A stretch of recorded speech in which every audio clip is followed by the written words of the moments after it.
Добрий вечір, слухаю вас, дзвіночок у нас. Так. Добрий вечір. Добрий. Олександр, Полтавщина. Так. Я теж чув попередній коментар цієї жіночки, яка в Почаївську лавру ходила і буде ходити. У мене питання таке. А якийсь рецепт роботи з такими людьми є? Чи так, не робили нічого і не будемо працювати з такими людьми? Це було питання. До вас. Я відповім. Я пам'ятаю Крим в 2014 році, в березні місяці. Коли я приїхав разом з одним волонтером до одного села, де евакували людей. Це було біля Ставків, село невеличке, воно було поміж нашими військовими і російськими. І людей там накрутили, дуже, все погано, зараз тут будуть і бомби літати, і все, і прийдуть там нова влада, і треба виганяти українських військових. Якщо українських військових не буде, то буде дуже спокійно і класно. І ось нас було, ми були втрьох, і ми чули такі, знаєте, недовіру з боку людей, молодих. А люди такого возрасту, я так розумію, що це жінка, яка дзвонила, вона вже літнього така віку. І ось одна жінка, вона вибіжала з палкою і казала, бо у нас були стрічки жовто-блакитні, і вона просто нас біжалась, я вас тут буду бити, йдіть, нам не потрібна війна, тут і військових ваших забираєте, і все.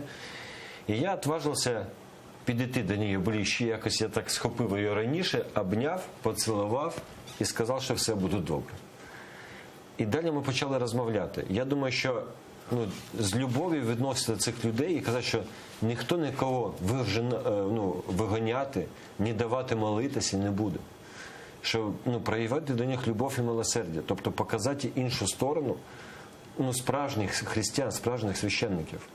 І для мене, знаєте, я був в Московському патріархаті, і мене завжди вчили, що оце вороги. Але коли я приходив до священників Київського патріархату, і мені давали там чашку кави і чаю, і зі мною розмовляли, і не відносились як до ворога. І я бачив, що це нормальні люди, що я введений в оману своїми ієрархами, що передо мною є вороги. Бо це такі самі українці, такі самі християни, віруючі люди, які люблять просто свою землю і просто хочуть молитися рідною мовою. І більше нічого.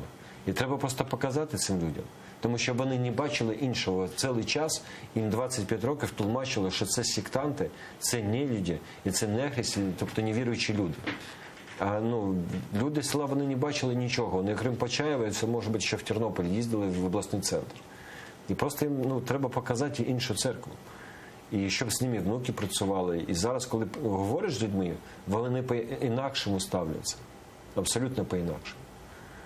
І це задача кожної віруючої людини, це виклик для нас, для священників. Як ця жіночка казала, що це треба читати книжки, бути освіченими, бути добрішими, скуповувати каву, цукор в магазинах і йти до людей з кавою і чаєм. Все. Але це може бути дефіцит. Або з м'якими іграшками. Так, або з м'якими іграшками. Добре.